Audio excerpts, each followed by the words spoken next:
देख रहे star Bharat news. वक्त हो गया है बड़ी खबरों का।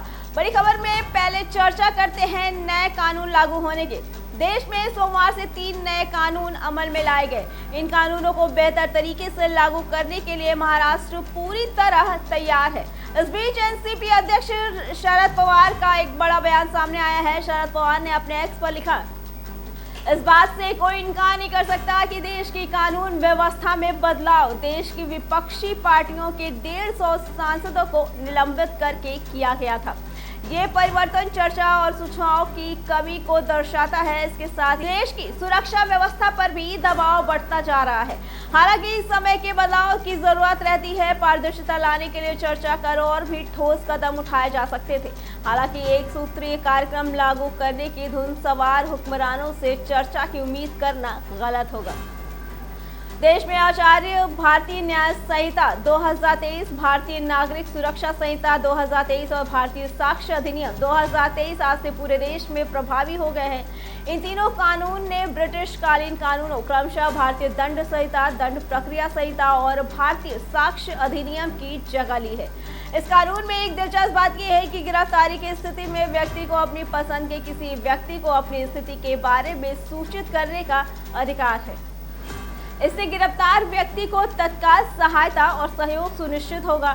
इसके अलावा गिरफ्तारी का विवरण अब पुलिस थानों और जिला मुख्यालयों से प्रमुखता से प्रदर्शित किया जाएगा, जिससे गिरफ्तार व्यक्ति के परिवार और मित्रों को महत्वपूर्ण जानकारी आसानी से मिल सकेगी।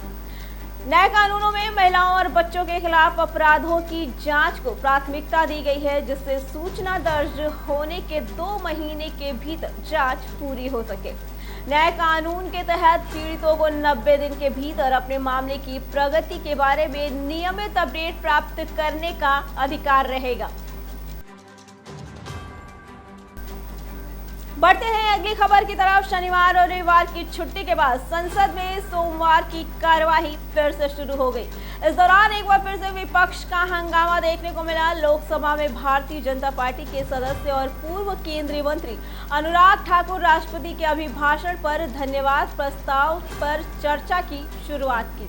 उन्होंने कहा कि दुनिया की सबसे तेजी से बढ़ती अर्थव्यवस्था भारत है। हमने नए श्रम कानून लाए जिससे लोगों को फायदा मिला। देश की अर्थव्यवस्था को लेकर पूर्व केंद्रीय मंत्री अनुराग ठाकुर ने कहा कि दुनिया की सबसे तेजी से बढ़ती अर्थव्यवस्था भारत है।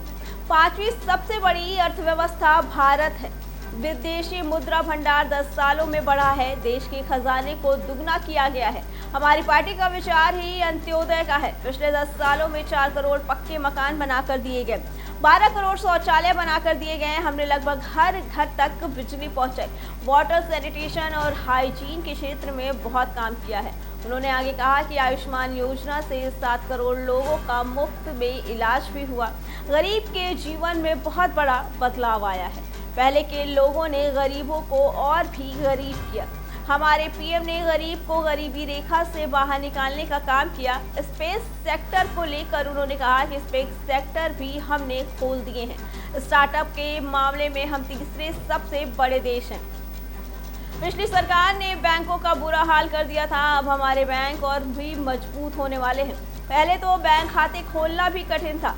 पीएम स्वनिधि योजना से लगभग 70 लाख स्ट्रीट वेंडर्स को बिना गारंटी के पैसे मिले, व्यापार करने का मौका मिला। अब तो ग्रामीण क्षेत्र में भी स्वनिधि योजना लाने वाले हैं। उन्होंने कहा कि हमने नए श्रम कानून लाए, इससे लोगों को फायदा मिला। 20 करोड़ ई श्रम कार्ड बने। ईपीएफओ में 7 करोड़ 40 लाख नए रजिस्ट्रेशन हुए। एक पूर्व वित्त मंत्री ने मजाक उड़ाया था और कहा था कि गांव में कोई कैसे डिजिटल लेन देन कर पाएगा। आज बताना चाहता हूं कि जो सोचते थे कि संभव नहीं हो पाएगा, आज उस संभव को हमारी सरकार ने संभव बनाया। आज दुनिया की 40% डिजिटल पेमेंट कहीं होती है तो वो भारत में होती है। देश में विकास को लेकर उन्होंने कहा कि ये लोग जहां भारत को रोकना चाहते थे, वहां भारत रुकने वाला नहीं। 2014 में हम कहां खड़े थे, तब 74 एयरपोर्ट थे, आज 150 एयरपोर्ट हैं। आज हम दुनिया की तीसरी सबसे बड़ी एविएशन मार्केट हैं। आज 7 लाख किलोमीटर ग्रामीण सड़कें हैं। आईआईटी, आईआईएम की संख्या भी बढ़ी है। मेडिकल कॉलेज और यूनिवर्सिटीज बढ़ी हैं। एमबीबीएस की सीटें बढ़ी हैं। उन्होंने आगे कहा कि आज 100 के आसपास वंदे भारत चल रही है। आपके समय में एक भी नहीं थी। आज के समय में एक दिन में 12 किलोमीटर प्रतिदिन नेशनल हाईवे बनता था, आज 30 किलोमीटर नेशनल हाईवे रोज बनता है। हमने कॉर्पोरेट टैक्स रेट को घटाया, कोविड के टाइम में इनकम टैक्स का रिफंड रिकॉर्ड समय में करवाया। हमारी सरकार की पहचान है विकास भी विरासत भी। राहुल गांधी पर निशाना साधते उन्होंने कहा कि आपने टुकड़े टुकड़े गैंग वालों को कांग्रेस में शामिल किया और टिकट दिया। जहां से चुनाव लड़ने गए वहां पीएफआई और मुस्लिम लीग जैसी संस्थाओं का समर्थन लेकर जीत कर आए हैं। इनका इतिहास ही ऐसा ही रहा, इनका दर्द सामने नजर आ रहा है। 3 बार प्रयास करने के बाद भी 99 पर ही रुक गया। दिल के अरमा आंसुओं में बह गए। इतनी नौटंकियों के बाद भी 99 पर अटक कर रह गए। तीसरी बार भी विपक्ष में आकर बैठ गए। उन्होंने आगे कहा कि माननीय राहुल गांधी को नेता प्रतिपक्ष बनने पर शुभकामना देता हूं। ये इसलिए महत्वपूर्ण है क्योंकि 2 दशकों से ये पावर विदाउट रिस्पॉन्सिबिलिटी का मजा ले रहे थे। अब इनको जिम्मेदारी लेनी होगी। विपक्ष पर निशाना साधते हुए उन्होंने कहा कि जितने पूरे विपक्ष की सीटें हैं उससे ज्यादा अकेले बीजेपी की सीटें हैं। इन्होंने एक ऐसा गठबंधन बनाया जिसमें कुछ बेल में थे और कुछ जेल में। यहाँ पर भी कुछ बेल वाले हैं। इनकी पूर्व की सरकारों में कितने ही घोटाले हुए, 2G सबमरीन, कोयला, नेशनल हेराल्ड घोटाला। उन्होंने सहयोग भी शराब घोटाले वाले, जमीन घोटाले वाले, रिवर फ्रंट घोटाले वाले चुने। एक ऐसा नेता है जो खुद को ईमानदार बताता था, लेकिन वो इतना ईमानदार निकला कि आज जेल में है। हमने वर्क फ्रॉम होम तो सुना था, लेकिन वर्क फ्रॉम जेल देखने का अवसर भी इन्होंने ही दिया। सबसे ईमानदार बताने वाला कट्टर बेईमान आज जेल में बैठा है। बढ़ते हैं अगली खबर की तरफ। नई दिल्ली लोकसभा सीट से बीजेपी सांसद ने राष्ट्रपति के अभिभाषण पर सोमवार को एक बड़ा बयान दिया। उन्होंने कहा कि राष्ट्रपति का अभिभाषण ऐतिहासिक है। ये एक दशक के मोदी सरकार के कार्यों का चित्रण ही नहीं, बल्कि विकसित भारत के संकल्प का उद्घोष है। देश की जनता ने मोदी सरकार पर विश्वास की वजह से ही एनडीए को तीसरी बार सरकार बनाने का जनादेश दिया। उन्होंने कहा कि पहली बार देश में भारतीय दंड प्रणाली लागू हुई, इसका ध्येय न्याय है। नई दंड प्रणाली वो सिस्टम होगा जो न्याय व्यवस्था में तेजी लाएगी, कथनी और करनी में अंतर नहीं। बीजेपी सांसद बांसुरी स्वराज ने कहा कि मोदी सरकार की कथनी और करनी में अंतर नहीं है।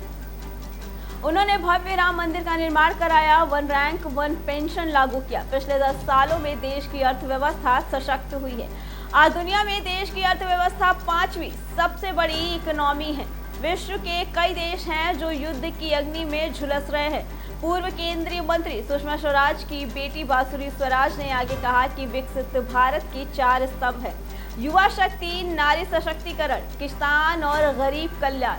बीजेपी सरकार ने शिक्षा के पर्याय के अवसर देने के लिए 7 नए IIT बनाए हैं। माननीय अनुराग ठाकुर जी द्वारा प्रस्तुत राष्ट्रपति अभिभाषण पर धन्यवाद प्रस्ताव का समर्थन करने के लिए आपके समक्ष उपस्थित हूँ। अध्यक्ष जी, मैं आपका और अपनी पार्टी का धन्यवाद करती हूँ कि इतने महत्वपूर्ण मुद्दे पर मुझे अपना मत रखने का अवसर मिला है। अध्यक्ष जी, ये राष्ट्रपति अभिभाषण ऐतिहासिक है। इसमें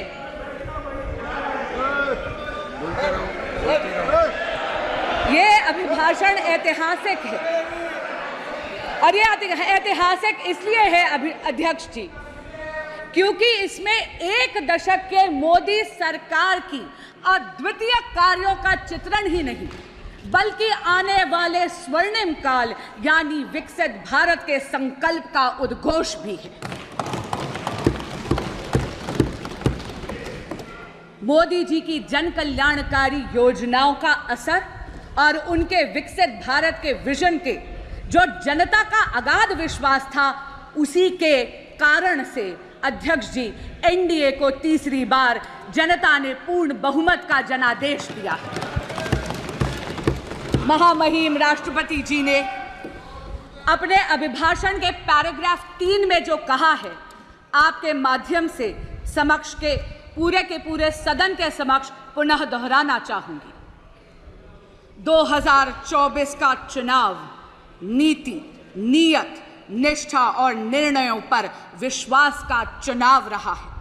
मजबूत और निर्णायक सरकार में विश्वास, सुशासन, स्थिरता और निरंतरता में विश्वास, ईमानदारी और कड़ी मेहनत में विश्वास, सुरक्षा और समृद्धि में विश्वास, सरकार की गारंटी और डिलीवरी पर विश्वास, विकसित भारत के संकल्प में विश्वास। मेरी सरकार ने 10 वर्षों में सेवा और सुशासन का जो मिशन चलाया है, ये उस पर मोहर है। उन्होंने ये भी कहा कि इंडिया आज स्टार्टअप इकोसिस्टम में दुनिया में सबसे तीसरे स्थान पर स्थित है। मुद्रा योजना के तहत स्वरोजगार के लिए युवाओं को ऋण आसानी से मिलता है। देश के लोगों को मोदी सरकार ने मुफ्त राशन देकर खाद्य और पोषण की सुरक्षा सुनिश्चित की है। लोकसभा चुनाव के बाद विपक्षी गठबंधन ऐसा दिखाता है जैसे नारायणी सेना उनके पक्ष में हो। वो विपक्ष जिसने आपातकाल लगाने का अधर्म किया, जिसने संविधान का गला घोटने जैसा अधर्म किया। इंडिया गठबंधन के सदस्य दिल्ली में एक संवैधानिक संकट खड़ा करते हैं और वो अड़े हुए हैं कि वे अपनी सरकार जेल से चलाएंगे। दिल्ली उनसे त्रस्त है। चलते हैं अगली खबर की तरफ। भीम आर्मी प्रमुख और नगीना लोकसभा सीट के नवनिर्वाचित सांसद चंद्रशेखर आजाद के एक विवादित बयान का वीडियो जैसे ही सोशल मीडिया पर वायरल हुआ तो बिहार में सियासत गर्मा गई। बिहार में जहां बीजेपी ने चंद्रशेखर आजाद को नया मुल्ला बनने की बात कह दी, वहीं दूसरी ओर इसे पूरे मामले में आरजेडी ने बीजेपी पर हमला किया तो धार्मिक मामलों में समर्थन किया। बिहार के प्रवक्ता प्रभाकर मिश्रा ने चंद्रशेखर आजाद के बयान पर हमला करते हुए सोमवार को कहा कि भीम आर्मी के प्रमुख चंद्रशेखर आजाद जी अभी नया मुल्ला बने हैं, इसलिए प्याज कुछ ज्यादा खा रहे हैं। ज्यादा प्याज खाने से कोई सेहतमंद नहीं होता। चंद्रशेखर आजाद अपने आस्तीन पर सनातन विरोधी का तगमा लगाना चाहते हैं। प्रभाकर मिश्रा ने कहा कि अगर वो ऐसा सोचते हैं कि सनातन का विरोध करके दलितों के वो बड़े नेता बन जाएंगे तो ये उनकी भारी भूल है। दलित समाज सनातन धर्म का एक अटूट अंग है। चंद्रशेखर जी लोगों को गुमराह करके नगीना सीट से जीत तो गए, लेकिन काट की हांडी बार बार नहीं चढ़ती। किसी धर्म विशेष की तुष्टीकरण के लिए सनातन धर्म का अपमान नहीं करें। चंद्रशेखर जी बताएं कि कांवड़ यात्रा के दौरान किस अस्पताल को बंद किया जाता है, किस रास्ते को बंद किया जाता है, बल्कि आम लोगों को सहूलियत के लिए दूसरे रास्ते दे दिए जाते हैं। आरजेडी ने शेखर आजाद का खुलकर विरोध नहीं किया तो सपोर्ट भी नहीं किया। आरजेडी के प्रवक्ता मृत्युंजय तिवारी ने कहा कि चंद्रशेखर आजाद ने क्या कहा वो तो हम नहीं कह सकते, लेकिन हमारे देश में कहा गया है कि सारे जहां से अच्छा हिंदुस्तान हमारा, क्योंकि हम लोग सभी धर्म का सम्मान करते हैं। हमारे नेता तेजस्वी यादव ने कई मौकों पर कहा कि हमारी पार्टी सभी धर्म का सम्मान करती है। हमारा सबसे बड़ा धर्म ग्रंथ संविधान है। सभी धर्म के त्योहार में हम लोग मिलते जुलते हैं, सभी के त्योहारों में शरीक होते हैं। हालांकि बीजेपी शासित राज्य में कुछ बातें रहती हैं, लेकिन वो नहीं होना चाहिए। दरअसल चंद्रशेखर आजाद का एक वीडियो सोशल मीडिया पर खूब वायरल हो रहा है। इसमें वो लोगों को संबोधित करते हुए कह रहे हैं कि मैंने अपनी बात कई बार नेशनल मीडिया में पूछी है कि अगर हिंदू धर्म की आस्था है कि 10 दिन कांवड़ चलता है, फिर सारे होटल और अस्पताल बंद हो जाते हैं। अस्पताल बंद होने से कोई कहीं और जगह जाता है, कितनी परेशानी होती है, लेकिन उनकी आस्था को देखते हुए लोग सहते हैं। अगर ईद वाले दिन 20 मिनट के लिए भी नमाज हो रही है तो पहले होने नहीं देंगे। बढ़ते अगली खबर की तरफ। बुराड़ी जैसा खौफनाक आत्महत्या कांड मध्य प्रदेश के अलीराजपुर जिले में देखने को आया, जहां एक ही परिवार के 5 सदस्यों ने फंदे पर लटक कर अपनी जान दे दी। सामूहिक आत्महत्या का ये मामला जैसे ही सामने आया, सभी के होश उड़ गए। सबसे पहले इसकी सूचना पुलिस को दी गई। पुलिस मौके पर पहुंची और सभी शव को फांसी के फंदे से नीचे उतारा गया। पुलिस अब इस पूरे मामले की जांच कर रही है कि आखिरकार ऐसी कौन सी मजबूरी आन पड़ी कि एक ही परिवार के 5 लोगों को आत्महत्या करनी पड़ी। घटना की जानकारी लगते ही अलीराजपुर एसपी मौके पर पहुंचे और जांच पड़ताल शुरू कर दी। सोमवार की सुबह 7 बजे मध्य प्रदेश के वालपुर क्षेत्र के गुनेरी गांव में एक पति पत्नी और 3 बच्चों के शव फांसी के फंदे पर लटके मिले।